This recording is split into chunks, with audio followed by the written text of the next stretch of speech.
Welcome to the last section in chapter 5. We are going to continue with our integration, and we're going to do something extra. We're going to now have to do a substitution because we're not going to be able to directly integrate. Now, this is your first technique of integration that you'll be learning, other than just the straight up what we've been doing. Keeping in mind, in second semester calculus, you're going to learn about 7 new techniques of integration. So this is just one of those 7 that you'll be learning. The idea is I want to transform this, is the mathematical term for it, from something that is impossible to do directly into something that we can. The key to these is to find a derivative ahead of time. Do you see if I take x to the 4th plus 2, its derivative, I'm going to end up with an x to the 3rd? That's the idea that we're doing with this. So I'm going to let u be x to the 4th plus 2. Now, we always let u in math. I've never seen, you can use any letter that you'd like, but this is often referred to as u substitution. All right. Now, here's the important part. It has to be a complete transformation. That includes the dx.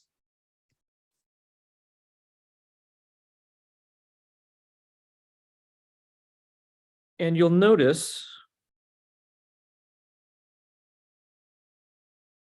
that I have my transformation. And the cost is a 1/4. So this becomes the 1/4, the integral of cosine of u du. Now, again, we have to transform that dx into du somehow. Now, we know that the integral of cosine is sine, not x, sine of u in this case. Don't forget that plus c.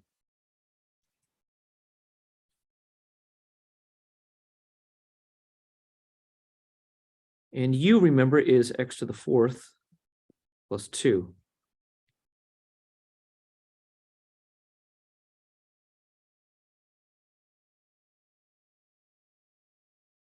All right, next example. I'm going to use what's under the radical as my u. That's going to be a common one here. Now, when I take this derivative, I'm not going to have any x's left over, so I can just directly do this.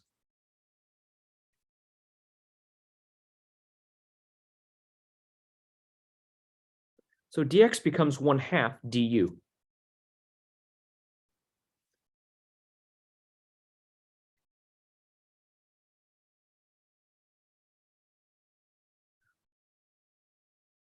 And now we can just use power rule.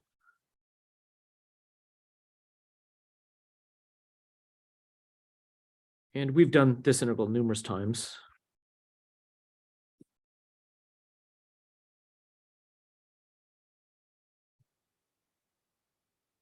And you'll notice that the 2's are going to reduce.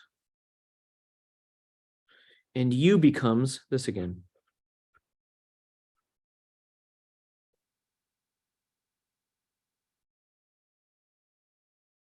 Once again, the idea is to transform it into something that I know how to integrate. In this case, it's just power rule. In the case of the previous one, it was just a simple trig function. Again, I'm going to notice the derivative here. I'm going to end up with just an x, and there's going to be my derivative there. So let's let what's under the radical be our, let u be 1 minus 4x squared. So du is negative 8x dx.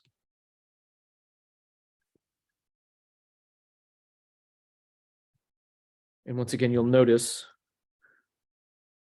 that's right there. So that'll get replaced with a negative 1/8 du.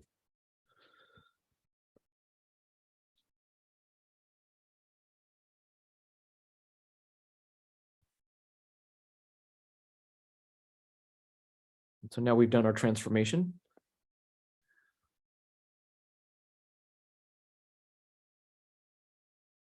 So we're going to use power rule again.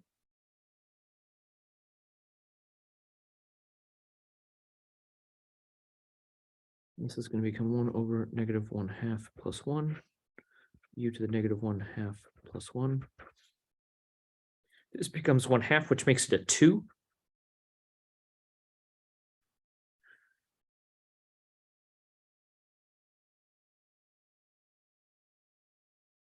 And now I'm going to reduce that and replace the u here with the 1 minus 4x squared.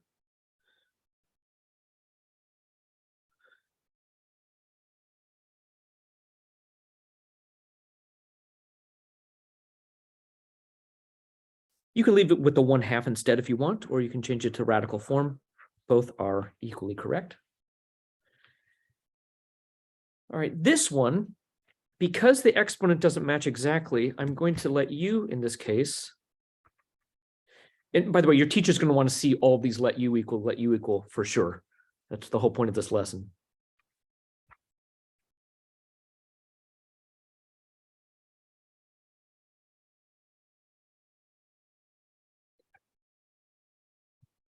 So we end up with, and now I can directly integrate this.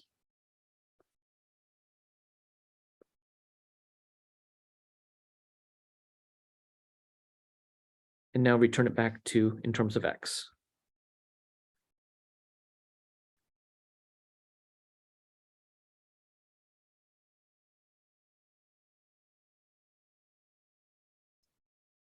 All right, let's do a few more. Now, when I say we have to make a complete transformation, I am including boundaries if there are any. So you can see we're going to run into some boundaries here. So we'll have to talk about what to do with those as well. All right, this next one is a little bit more complicated than the other two. You knew that was coming. So in this case, I'm going to let u equal 1 plus x squared, as you might have surmised. Du becomes 2x dx.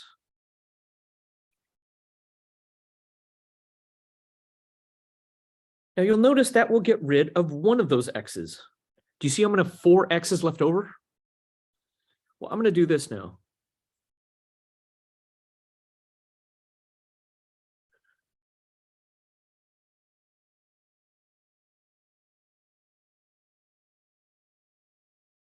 So now, and what I'm doing here, this becomes the integral, the square root of 1 plus x squared times x to the 4th dx. So I broke up that x to the 5th to make it really clear that this is here and that this is here.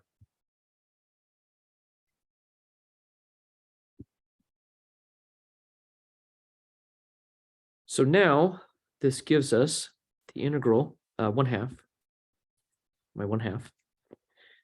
The x dx is gone, u to the 1/2 times u minus 1 squared du. The x to the 4th became u minus 1 squared. I'm going to go ahead and FOIL that out.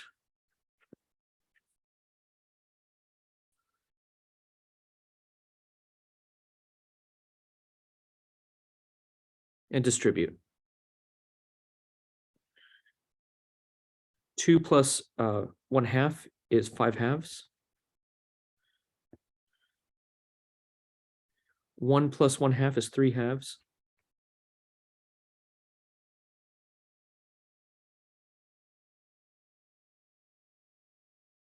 And this is going to get a little ugly. Oops, sorry about that.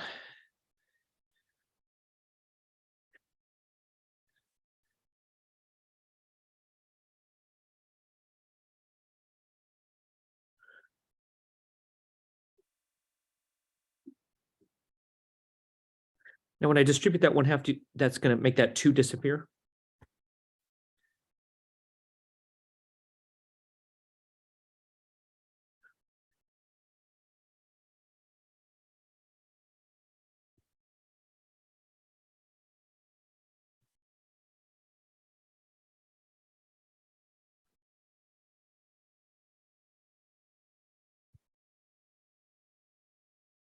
That becomes 7/2, so 2. Let's come up here. This is going to become 1/2 times 2 over 7, u to the 7/2, minus this becomes 5/2 in the bottom, so it becomes 2/5.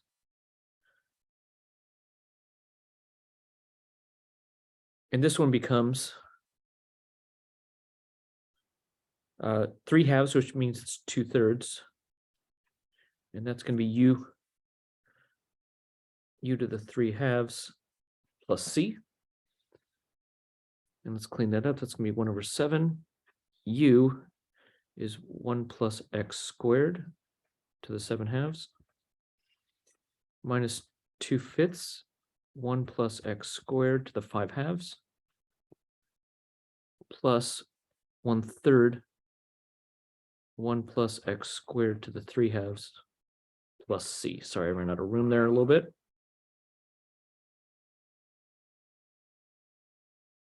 Thankfully, this one's a little short, so it's not too bad.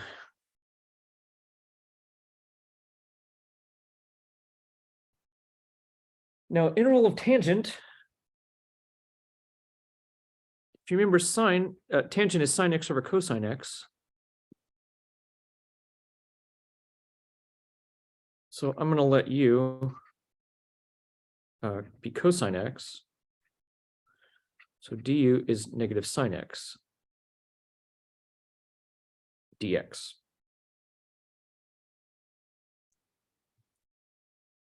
So this becomes negative integral of 1/u du.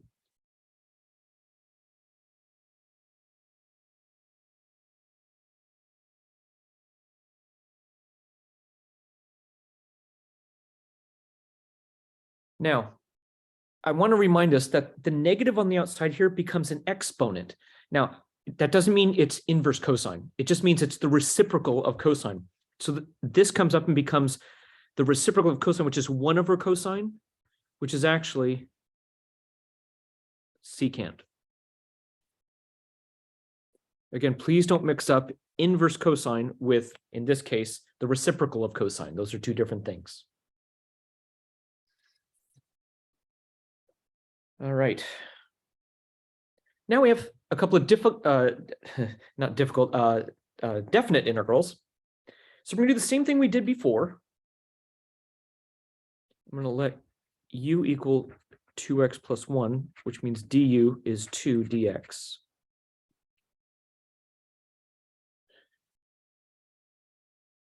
Now, I have to do a complete transformation here that includes the boundaries.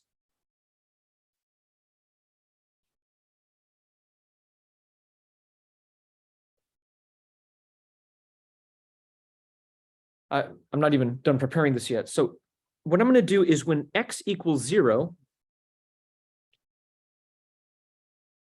when I plug that into there, u is going to equal 2 times 0, 0. That's going to become a 1. When x equals 4, and I plug that in here, 4 times 2 is 8, 8 plus 1 is 9. So this is actually going from 1 to 9 now. Now we've done a complete transformation. This integral becomes, we've done this one numerous times.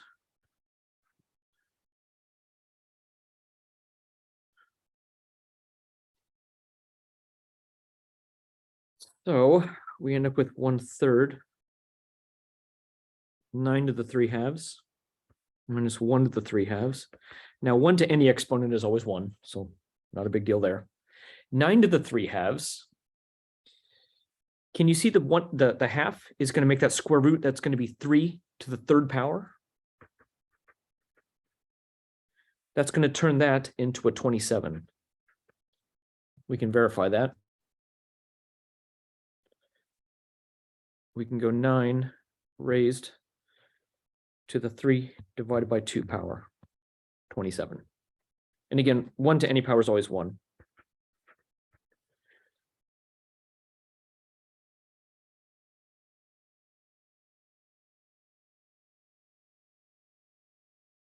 All right.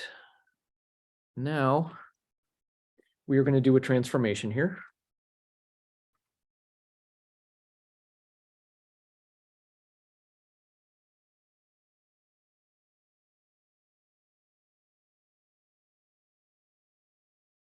All right. We're going to have to fix those boundaries as well.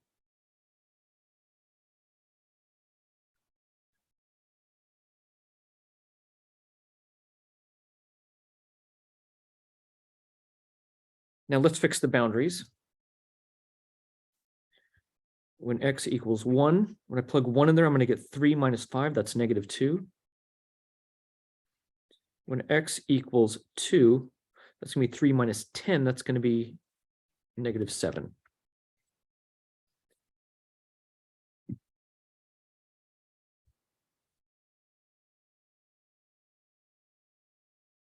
All right. Be careful with the negatives on this one. A lot of places to make a mistake. The integral of 1 over u squared, we've done numerous times. That's negative 1 over u.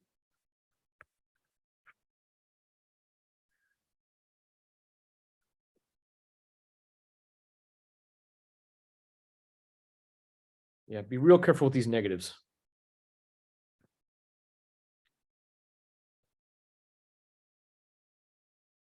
This is going to be negative 1 over negative 7 minus negative 1 over negative 2. That is a whole lot of negatives going on there. Let's try to fix this. This is negative 1/5. This becomes 1/7. 3 negatives there. That's going to be minus 1/2. And this becomes negative 1/5.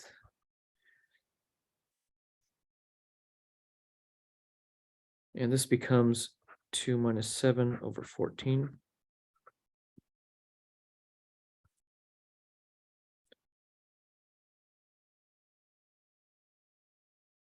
This becomes 1 over 14. Again, be really careful with those negatives. It'd be really easy to make mistakes there.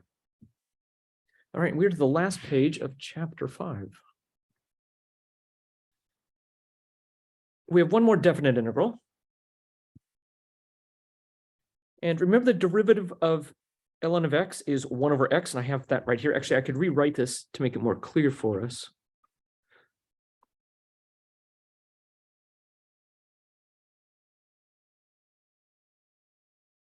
So when I let u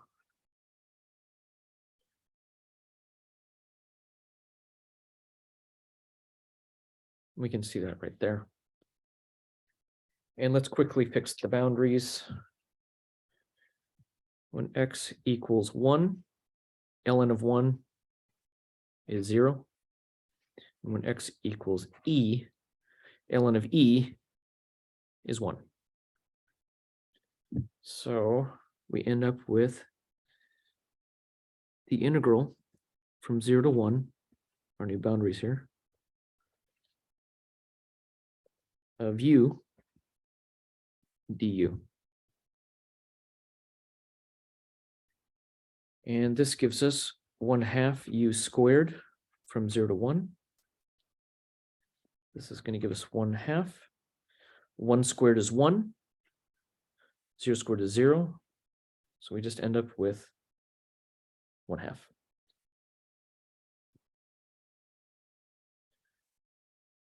All right. Last little part, an even function. So this is going to be an even function when n is even, meaning n equals 0, 2, 4, 6, and so on. And if you remember, the definition of an even function is f of negative x equals f of x. You can see when it's even, whether it's negative or not, you're going to get the same thing back. That's the idea here. And the idea, let's do y equals x squared, which is definitely an even function. The idea is when I do an integral from negative a to a of an even function, and I want to emphasize this here. So here's negative a.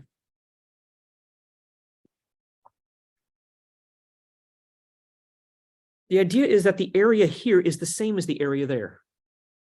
So what I can actually do is just rewrite this as I'm going to just find this area and double it. So 0 to a of f of x dx. We can do that with an even function. Now, an odd function means that f of negative x equals negative f of x. This is when n is odd. Again, meaning n equals 1, 3, 5, and so on. And by the way, this function here is y equals x squared. And you can see when you replace x with negative x, you get x squared back. You get the same function back. We are going to do a different function. We're going to do y equals x cubed. And that graph is going to look like this.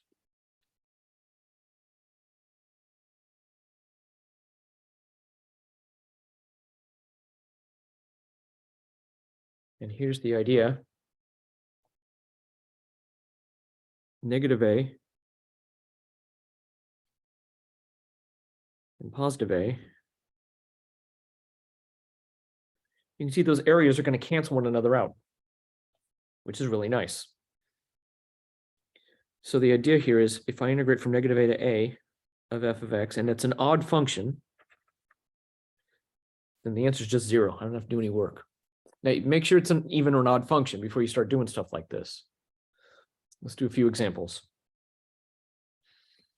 Here I'm going to notice both of these are odd exponents. So without doing any work, this answer is 0. We're done. Now, number 2 is a little bit more involved, not much, but a little. I'm going to actually split this up.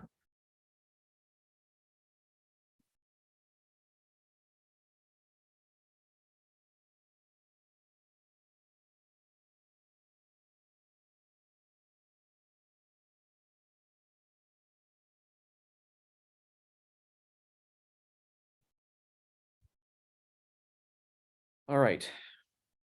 Now, this one, we don't have the tools to be able to integrate this one yet, so I'm not going to actually integrate it, but I will transform it. Cosine is considered an even function. Sine is considered an odd function.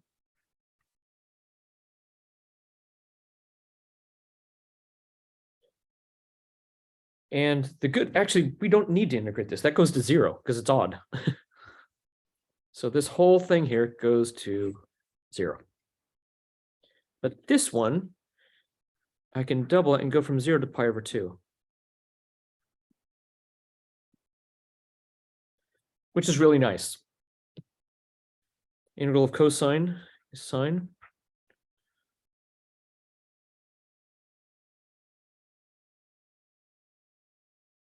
And sine of pi over 2 is 1. Sine of 0 is 0. So the answer in this case is just 2. And that does it for chapter 5. Thank you.